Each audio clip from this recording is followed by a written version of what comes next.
Moving on, Rocket Learning aims to provide school and life readiness for all young children by enabling access to age-appropriate learning in school and at home. Through enabling a universal, high-quality early childhood care and education system, they want to eradicate the inequality faced by low-income children. Today on the hot seat, we have the company's co-founder, Aziz Gupta of Rocket Learning, to learn more about the firm's growth plans. Aziz, thank you so much for joining us on Startup Street today. You're a non-for-profit edtech platform that works with Anganwadis across India. So talk to us about the kind of impact that you're trying to create and how are you leveraging technology to make learning easier?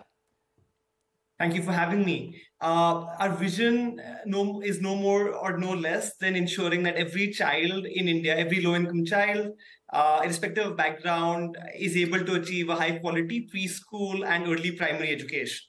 And as part of that, we actually support the government system, which has access to these children, is already making big efforts and help them access technology and AI, which is available now to Anganwadi workers, to parents, so that they can help children learn.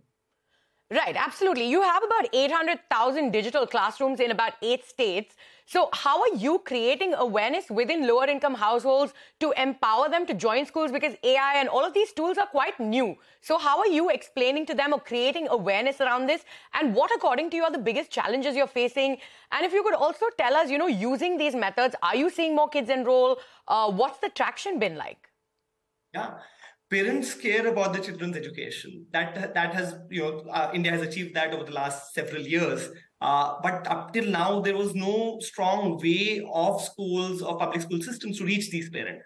Now, today, 80% of parents who send their children to government schools or Anganwadis actually have a smartphone with WhatsApp. And for us, we actually use these channels.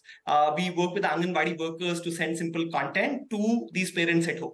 Things like mix different pulses in a bowl and ask the child to separate them into 3 different bowls, right? Simple play-based learning activities that can be done by even illiterate or low-income parents. And through that, we're actually seeing that more than 2 million children, or close to 2 million children, and through their parents, are actually doing these activities at home, sharing it back with their teachers, sharing it back with other parents, right? And in fact, how we are looking at using AI and so on is to actually behaviorally map these parents, understand what motivates them, what they like to do, what their aspirations are, and address them accordingly, right? So you talked about Byju's earlier in the segment. I think Byju's and a lot of for-profit edtech companies are looking at the top 20%, 30%, but nobody's really focused on the bottom 30 to 50%. And that's where we are driving insights through, understanding users and leveraging technology. All right. And since you're a non-for-profit, how are you sustaining the business? Is it only via grants? What's the fundraising plan?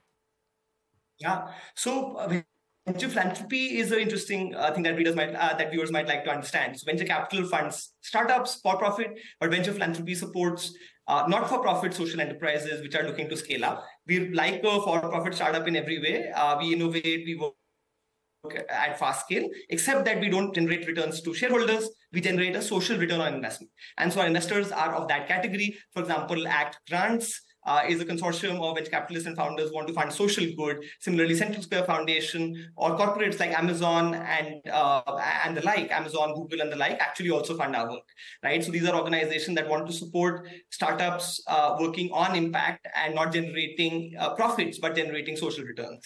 So overall, we've been able to raise sort of for the next 3 to 5 years to meet these aspirations of reaching 30 million children. We've been able to raise 100 crore or so for that journey. All right. So you want to impact 30 million children and you've raised about 100 crores for that. So talk to us about your partnerships with the government then.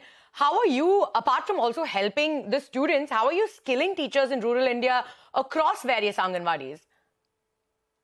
Governments are doing a phenomenal job. And with the new national education policy in 2020 coming up, I think there's a lot of awareness and demand among the Anganwadi system specifically for how can we improve the quality of education, which is already there, but could happen more. So to that end, we are working with central governments as well as 9 state governments across dispensations in trying to support on that. So that's through a hybrid model where we both in an offline scalable way, train Anganwadi workers or help governments train Anganwadi workers, and through digital WhatsApp-based models where we provide them critical information on a day-to-day basis. So that's how we've operated. And, I would applaud the government. There's a big scheme that has been launched called Poshan Bhi Padhai Bhi, which has been taken up with a lot of gusto by states, and which is really helping India become the first country in the global south develop a high-quality universal preschool system. So that's the dream, and we are working pro bono and putting our resources at disposal of governments to help them in their agenda and their mission, and we are sort of just supporting in whatever way we can.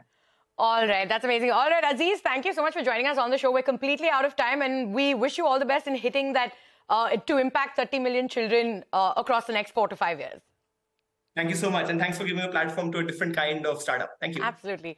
On that note, it is time for us to slip into a short break. But coming up, will the startup funding winter continue going forward? What should founders focus on? We answer all of these questions on the other side with Latika Pai of Microsoft. Stay tuned.